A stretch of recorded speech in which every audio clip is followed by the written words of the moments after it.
I'm glad we're on the last week of Love Island.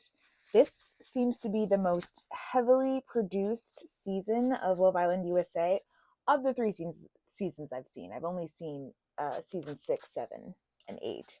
But Sincere doing a speech that's almost word for word like a speech Maddie from Euphoria did, that's weird. Carl reenacting a meme of releasing a butterfly. That's weird. An owl literally winking at the camera.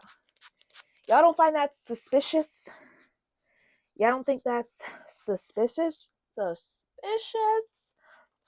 And then Melanie and Sincere getting into the hideaway and like everyone being happy and just like none of this makes sense. And some people are saying, oh, because this season is like where this is the first season where women are like dumb or whatever, or no, they're all men and women making extremely poor decisions. And listen, your 20s are for making extremely poor decisions, so I'm not knocking that bit. I give them all a bit of grace in that way. But some of the mistakes or decisions that they're making aren't even in line with who we've met in the villa. Forget who they were before the villa. It doesn't even make sense with who they are in the villa, you know? And a lot of people are like, oh, well, people can change. Sincere can change. In 24 hours, Sincere can change. He is still future tripping her, future, like, breadcrumbing her, Melanie, with this, I want you to be my wife, the mother of my child, all this stuff. This is not right. This is probably what she wants to hear. Excuse me. But that's what Sincere does. He says things people want to hear.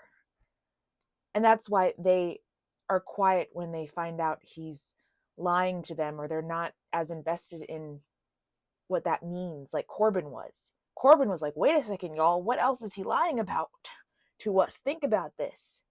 And then he got booted. Odd.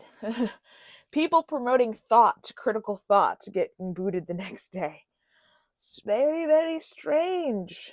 I don't know. I mean, that's not as strange because people were gunning for Corbin and Parmita anyways, but it's all just very strange and very manufactured. It feels like a very manufactured season. So I'm glad to be done so that I can go back to focusing on my Metagate theories.